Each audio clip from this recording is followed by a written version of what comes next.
here with Tennessee assistant Josh Conklin. Coach, first of all, how has Knoxville and the University of Tennessee treated you so far?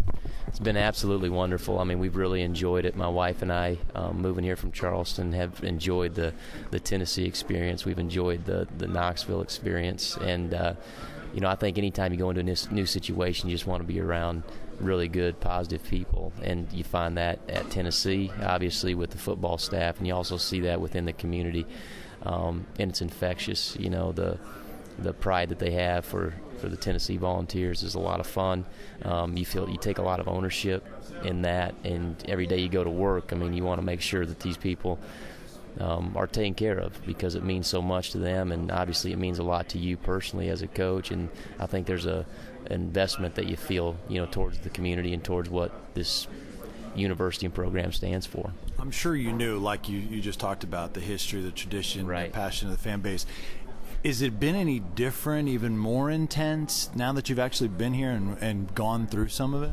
It has been. I think there's aspects of it that have been maybe more intense. I think when I was coming up through the coaching ranks, my first 10 years, you would look at Tennessee and these SEC programs as one of the top jobs that you would love to experience, and being here has been phenomenal. And I think that it is intense. There's certain parts of it that are you just kind of in shock about how things are, the intensity of it, the speed of the way things get done, and the level of commitment to putting a great product out there is one thing that I think has been really, for me, interesting to see. What's the chomping at the bit meter to get the first game going for Josh Conklin right now? Where's that at for you right now? Really, it's really, really high. I want to get it going. You want to get that first one, underneath your belt, and be able to. I'm really excited just to see what type of product, defensively, offensively, from a program that we're going to put out there. The guys have invested a lot of time. The coaches have invested a lot of time, and I think we're going to be, very pleased with what we're going to put out there as a product. But you want to make sure that you continue to stay focused on that process, and the results will eventually come. What was your assessment of the second scrimmage for your guys, your safety? I think there's really two things that I think we have to leave there and get better at. One's just the overall communication. I thought the coverage was tighter. We've cleaned a lot of techniques up. We've cleaned a lot of the fundamentals up. We've seen a lot of good things from every guy. There was a couple breakdowns, and it either was communication or a mental bust. We want to clean that up a little bit. And the second thing is just situational awareness. And I think from the safety standpoint, because you're making all the checks and all those formational adjustments, you've really got to understand, what the situation is. And we got put in some situations where, hey, it's 3 minutes and 53 seconds left to go in the game, and it's a tie game, or you're up by 3, you're down, whatever the situation was, and we played it out.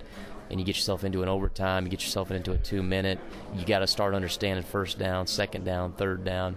All those things I want to see our group, have a better understanding of as we move forward.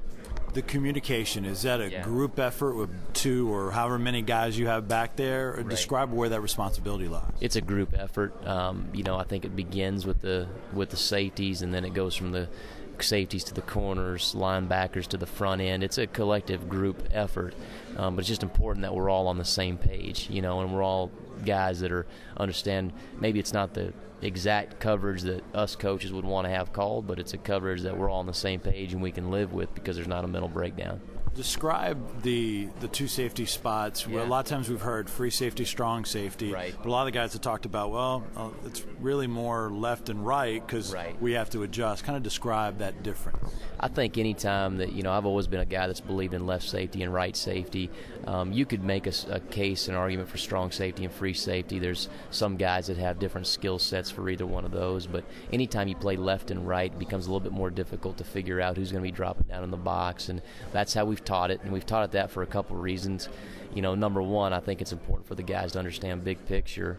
But number two, if you understand left and right safety, you begin to understand the Mike linebacker and the Will linebacker and the Sam linebacker and the Jack, because you're playing on both sides of them all the time. Does it make it more difficult for an offense to be able to maybe get a matchup that they may be seeking because that versatility to be able to shift with your safety and maybe not make you as predictable with personnel?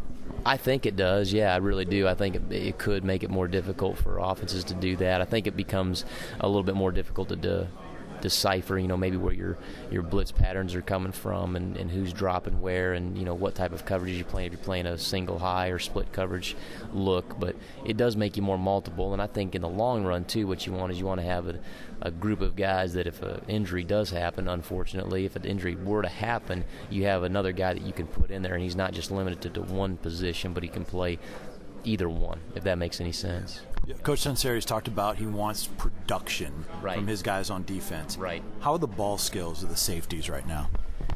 I think they're pretty good. B. Moore has been put in a couple positions this last scrimmage. He had 2 interceptions. The one before, I think he had 1. And, he's been put in positions to make some plays on the ball. We haven't had a lot of opportunities in the back end as far as the deep part of the fields to make those plays, but I think they are. I think they're pretty solid right now. It's something we obviously work every day, to get better at, but they are pretty solid. Is the star position that we hear about, is that something that either a safety or a natural safety or natural corner can occupy in this defense, depending on what you're trying to do? Yeah, what you try to do is, it's a specialty position, and it's usually a guy that's a crossover from corner or safety, but you're really looking at a guy that has some specific coverage skills, without going into it too much, with a lot of depth, but it could be either or, and you're always, it has a certain specific skill set, just like our dime safety does. When he goes in the game, it's a specific skill set that you're looking for, and it could be a corner, could be a safety. What have you seen from the offense? We hear a lot about the passing game, but what are the things that stand out and catch your attention about this Tennessee offense working against them? Very explosive. They're an explosive group. It's an explosive unit. You've got a lot of great talent, which you try to stress to your guys every day that you're facing some of the best wide receivers in the SEC and in the country. You're facing a top-notch quarterback. You're facing a top-notch offensive line. So when you look at these guys, they have the ability to be very, very powerful on offense, and what it allows you to do defensively is you got to make sure you're on every single day. If you have an off day, you're probably going to get exposed, whether that be 7-on-7 or team situations. It just creates a lot of competition, which is what you want, and it's going to make us a better defense. Last thing, I know it's not North Carolina State game week, but how much are you guys just naturally, whether it's on your own or whatever, putting in a peek at North Carolina State? Well, I would say it's been more than a peak. We know the value of that game. We know they're a very solid opponent. We know that it's going to be a great environment to be in. So we've spent some time this summer, as we do all of our opponents, but we've spent some time breaking them down, and we'll start to hone in on them and start to focus in on where we want to go exactly with our package here over the next 2 weeks before we get to Friday night. Coach, great to talk to you. Appreciate it. Appreciate it. Thank you. Take care.